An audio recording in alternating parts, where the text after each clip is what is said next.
جیسے ایک تاجر چاہتا ہے کہ اس کی تجوری میں روزانہ کچھ نہ کچھ آتا رہے،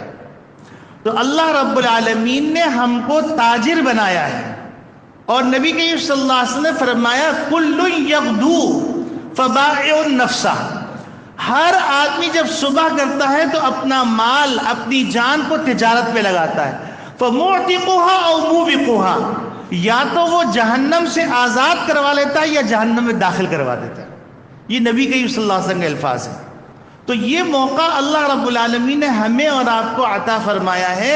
رمضان مبارک کا، اس موقع سے فائدہ اٹھا کے ہم گناہوں کو چھوڑنے کی مشق کریں اور اس فارمولے پہ عمل کریں، اور یاد رکھیے گا اگر احساس ہوگا تو گناہ چھوٹے گا، اگر احساس نہیں ہوگا تو گناہ بھی نہیں چھوٹے گا۔ یہ نہ کہیے کہ جو ہے میں گناہ چھوڑ دوں گا، یہ اجمالی کام نہیں چلے گا،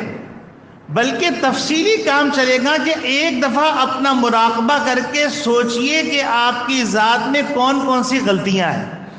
اب ان غلطیوں کے اندر کچھ غلطیاں وہ ہیں جن کا تعلق حقوق اللہ سے ہے، اور کچھ غلطیاں وہ ہیں جن کا تعلق حقوق العباد سے ہے۔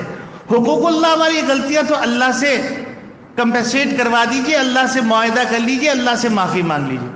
حقوق العباد کے اندر معلوم کیجئے کن کن کے حق میرے اوپر ہیں، ان حقوق کی ادائیگی کی فکر کرنا،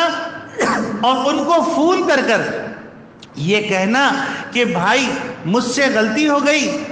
جانے انجانے میں ہو سکتا، انسان آج کل صراحتاً نہیں کہہ سکتا، اور نہ سننے والے میں اتنا ظرف ہے کہ کوئی سنے کہ بھائی تم میرے بارے میں یہ کہتے اور معاف کر دیں الا ماشاء اللہ۔ تو آدمی یہ کہتے کہ مجھے معلوم نہیں کہ سارا سال ہم لوگ ملتے تھے، اٹھتے تھے، بیٹھتے تھے، پتہ نہیں جانے انجانے میں کیا حق تلفی ہوگی، آپ مجھے معاف کر دیجیے۔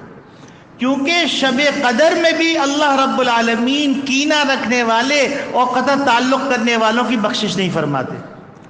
تو میرے عزیز دوستو بھائیو، ایک کام یہ کر لیجئے،